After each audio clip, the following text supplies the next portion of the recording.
안녕하십니까? 자, 이번에 여러분들이 이제 경호학 첫 시간인데요. 첫 시간은 거의 매번 이 개념 관련 부분이 가장 심적인 부분입니다. 여러분들이 이제 거기 보시면 제 1편 총론 부분에서 제 1절 부분이 이제 경호학 경비의 개념인데요. 시험 문제 여러분들이 경호학 시험 보시면 1번에 개념 문제가 출제가 되죠. 여러분들이 형식적 의미의 경호하고 실질적 의미의 경호라고 하는 이 부분을 일단 첫 시험, 첫 문제 이렇게 보신다 생각을 하시고 시작을 해보겠습니다. 이 경호의 개념은 다른 곳의 개념하고 같이 뭐 형식적이다, 뭐 실질적이다 이렇게 구분을 하고 있습니다. 자, 그러면 개념 구분 한번 보죠. 경호의 개념인데요.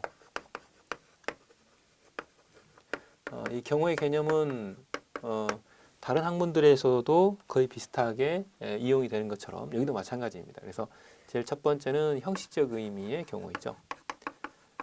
형식적 의미의 경우이다. 이 형식적 의미의 경우는 개념 요소가 크게 두 가지로 되어 있습니다. 이제 하나는 실정법의 근거가 있다라고 하는 거죠. 실정법상 근거가 있습니다. 혹은 이 실정법의 근거가 있다라는 이 표현은 뭐냐면 다른 부분에서 법적인 제도가 구축되어 있다라고 하는 것이에요. 그래서 실정법의 근거가 있습니다라고 하는 이 말은 또는 제도적이다라고 하는 거예요. 제도적으로 누군가가 하고 있다라는 거죠. 그다음 두 번째는 경호기관에 의해서 이루어져야 된다라고 하는 겁니다. 자, 우리나라에서의 경호기관하고 다른 나라의 경호기관이 조금 다르긴 하겠지만 어느 나라든 경호기관이 존재합니다. 그죠? 그렇기 때문에 그 경호기관에 의해서 이루어져야 된다라고 하는 거죠. 가장 대표적으로 우리나라에서의 경호기관 중에 가장 대표적인 기관은 누굽니까? 대통령 관련 부분이죠. 대통령 경호처입니다. 그리고 경찰이죠.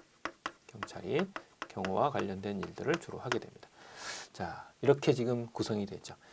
형식적 의미의 경호라고 하는 것은 실적법상 혹은 제도적으로 경호기관에 의해서 이루어지는 활동이면 전부 다 경호에 포함된다 이렇게 봅니다. 그래서 개념 요소가 이렇게 딱 두 가지로 구성이 되어 있죠. 그래서 여러분들이 편하게 보실 수 있는 그런 부분입니다. 자세한 설명 조금 써놓고 보도록 하죠. 또 하나는 실질적 의미의 경우입니다. 실질적 의미의 경우이다.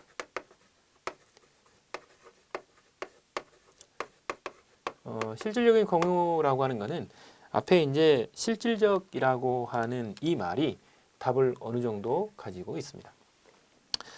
실질적이라고 하는 것은 말 그대로 누군가가 보호받아야 된다라고 하는 의미가 들어 있는 것이죠. 그래서 첫 번째 포인트는 주체와 관계없습니다.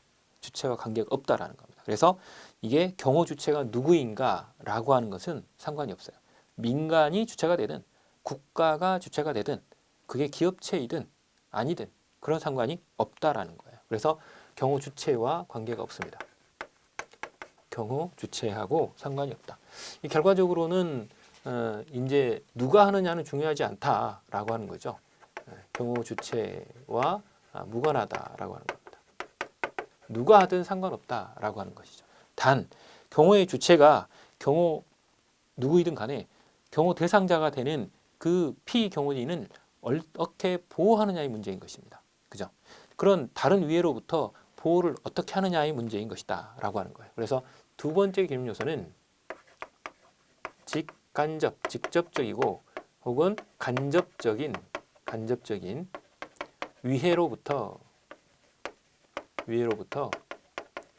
경호 대상자를 보호하는 일이면 된다라고 하는 거죠. 경호 대상자를 보호하는 일입니다. 경호 대상자를 보호하는 일이면 된다. 보호하는 활동이라는 거죠. 보호하는 활동을 다 여기에 집어넣을 수 있습니다. 라고 하는 거예요. 자, 그렇기 때문에 결과적으로 어떤 위험, 어떤 곤란이든 간에 경호 대상자를 안전하게 보호하는 활동이면 된다라고 하는 겁니다. 자, 그래서 위아래가 구분이 되는데요. 여기서 이제 여러분들이 보셔야 될 것은 이런 부분입니다. 이 형식적 의미의 경우라고 하는 것은 실정법의 근거가 있거나 또는 제도적으로 뭔가가 구축돼야 되는 거죠. 자, 그리고 두 번째, 경호기관이 해야 됩니다. 겨우 기간이 해야 된다.